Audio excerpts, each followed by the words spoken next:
Ash, Misty, and Brock are lost in a forest, trying to find the Fuchsia City gym.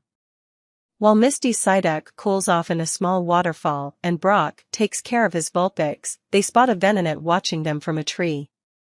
After crossing a dangerous bridge, Pikachu points out a building to the left, and they decide to enter and ask for directions to the Fuchsia gym, thinking it's an old house. Before they go in, the Venonat follows them closely. Upon entering the house and seeing an empty hallway, they think the house is abandoned. However, Misty leans against a wall that turns out to be a trap, causing her to disappear. Brock explains that it's a secret door, and by tapping it lightly, the door opens. They go through the wall, finding not only Misty but also the Venonat that was watching them. They decide to follow the Pokémon, but Ash gets zapped by a Voltorb. Fearing it might explode, they flee and go up to another floor. Misty alerts the others that she saw the Venonat at the end of the hallway, and Ash chases after it but ends up hitting an invisible wall. They realize they are trapped and suspect someone set them up to steal their Pokémon. While trying to find an exit, they meet Aya, a girl who identifies herself as a ninja and challenges Ash to a Pokémon battle. Aya uses her Venonat, which ends up being defeated by Ash's Bulbasaur. Suddenly, Koga, the Fuchsia gym leader and Aya's brother, appears, and Ash challenges him to a battle for the Soul Badge. However, the battle is interrupted by Team Rocket, who plan to steal the gym's poisonous Pokémon. Ash and Koga decide to join forces to confront the villains, and Misty uses her Psyduck in the battle. Although initially seeming useless, Psyduck reveals psychic powers and manages to defeat Team Rocket. With the villains out of the picture, the battle between Ash and Koga resumes. Ash chooses his Charmander to face Koga's Golbat. Despite the difficulties, Charmander manages to win the battle, securing Ash's victory. Acknowledging defeat, Koga thanks Misty and her Psyduck for preventing the theft of the Voltorb and gives the Soul Badge to Ash. With the Soul Badge in hand and having learned a valuable lesson about the importance of trusting their Pokémon, Ash, Misty, and Brock say goodbye to Koga and Aya and continue their journey through the Pokémon world. Ash, along with his friends Misty and Brock, arrives at Laramie Ranch. As they explore the area, they are surprised by an earthquake, which is actually a stampede caused by Tauros. Ash decides to confront them with his Charmander, but before executing the attack, a Growlithe leaps onto Charmander, interrupting the action. Ash is impressed by the Growlithe and consults his Pokédex to learn more about it. At this moment, they meet Lara, who rides a Ponyta. Lara explains that they are in a Pokémon preserve, where capturing Pokémon is forbidden so they can develop naturally.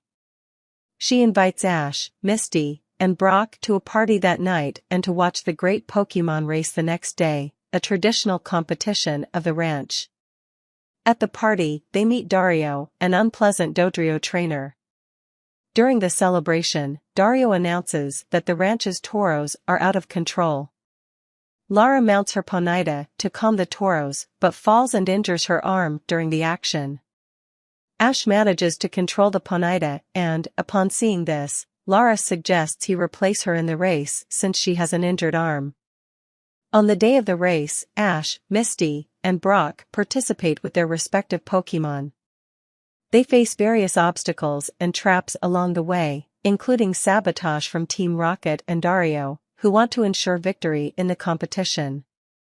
During the race, Ash and Ponyta show great determination and skill. In the final stretch, Ash and Ponyta catch up to Dario and his Dodrio.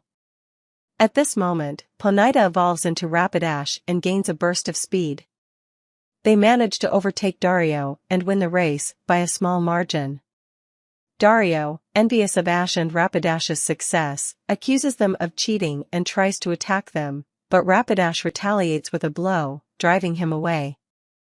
Ash and Lara thank each other for the mutual support and help, and then say goodbye. Ash, Misty, and Brock continue their journey towards the Safari Zone, while Team Rocket and Dario face the consequences of their actions, with Dario's Dodrio attacking them for losing the race. Ash and his friends arrive in an area filled with Pokémon and, impressed, believe they are in the Safari Zone. Misty and Brock warn him that they might still be in the Pokémon Preserve. Ash spots a Chansey and tries to capture it, but is interrupted by Officer Jenny, who thinks they are illegal hunters. Officer Jenny takes them to her base, explaining that they are in a Pokémon preservation area. They apologize, and she allows them to continue their journey. Upon learning of another hunter in the area, Ash and his friends offer to help, and everyone sets off in a jeep. Team Rocket plans to capture a herd of Kangaskhan. Ash and his friends arrive at the herd, and Team Rocket begins attacking them, scaring the Kangaskhan. A mysterious boy named Tommy appears and manages to calm the Pokémon.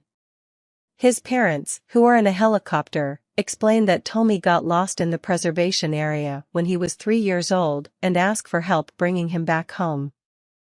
They search for Tommy in the preservation area and find an injured Kangaskhan. Tommy appears, and Misty explains that they are helping the Pokémon. Tommy's parents try to make him remember them, but he only remembers the Kangaskhan. Eventually, Tommy accepts his real parents, but still worries about the Kangaskhan. Team Rocket returns with a mechanical Kangaskhan and captures the herd. Ash and his friends try to rescue them, but cannot defeat Team Rocket. Tommy's parents then sacrifice themselves, colliding with the mechanical Kangaskhan, which destroys the robot. At dusk, Ash and his friends find Tommy's parents' helicopter and believe they have died. However, the parents appear alive and announce that they will stay with Tommy and the Kangaskhan herd. The next day, Ash, Misty, and Brock leave for their next destination, convinced that Tommy, his parents, and the Kangaskhan will be fine together. Ash, Misty, and Brock arrive at the Safari Zone. Ash sings as the narrator explains that the group hasn't caught any Pokémon yet, but with so many Pokémon in the area, it's understandable why someone would want to sing. The group enters a building, and Ash sings that they're in the Safari Zone. Brock asks Ash to stop singing, but he ignores him and continues singing. Brock asks Misty to do something, and she responds by singing along with Ash. Brock, seeing that his efforts are futile, also decides to sing. Before he can do so, a man from the building asks them to be quiet. Ash asks what the problem is, and the man threatens him. The group quickly apologizes, and the man introduces himself as Kaiser, the one in charge of the Safari Zone. Inside the building, Kaiser shows the group a basket of safari balls and a fishing rod. Ash gets excited and reaches out to grab them, but Kaiser explains the rules of the Safari Zone. If the rules are broken, he'll take care of them. Misty notices a picture on the wall of a young man holding a Dratini. While Ash and Misty look at the picture, Brock says that there are rumors that Dratini inhabits the Safari Zone, and the picture proves that the rumor is true. Kaiser quickly snatches the picture from Misty, yelling that there are no Dratini. Ash argues otherwise, but eventually gives in. As the group leaves the building, Misty wonders why Kaiser acts that way when talking about Dratini, and Brock replies that it must be something important for him to act like that. Ash suggests consulting Professor Oak, and the rest agree. Meanwhile, Kaiser is at the building's door looking at the picture. He apologizes to Dratini and says they'll never bother it again. Meanwhile, Oak explains to Ash and the others that he knows about Kaiser. 30 years ago, a Dratini was found in the Safari Zone by Kaiser. Trainers from all over came to the Safari Zone to see the mythical creature, but while they were there, they captured many other Pokémon, literally destroying the Safari Zone. Since then, only Safari Balls are allowed.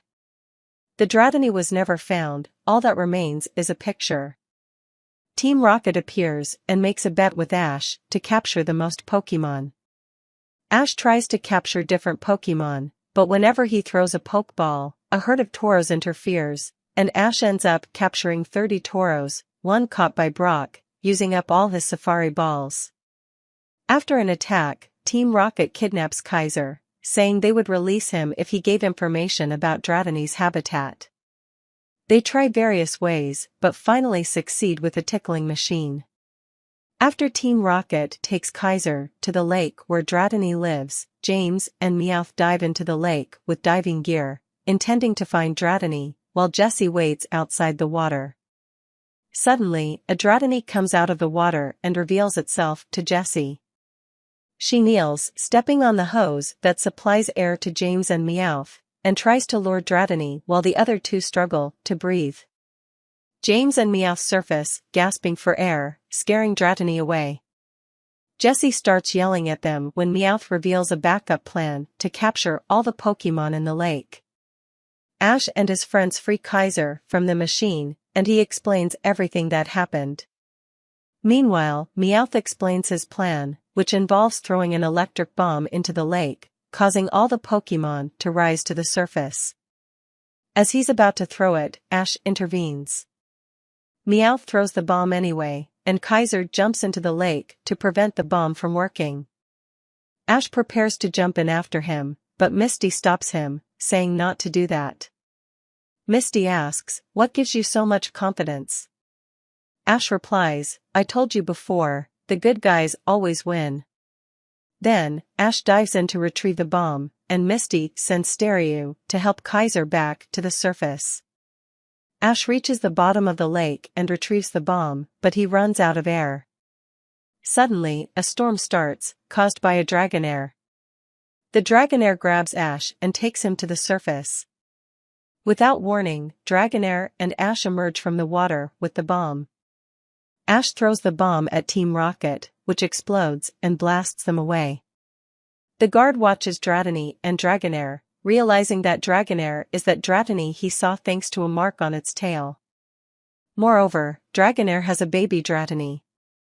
Ash sends the Tauros to Professor Oak, who is trampled by them in a stampede, and says goodbye to Kaiser.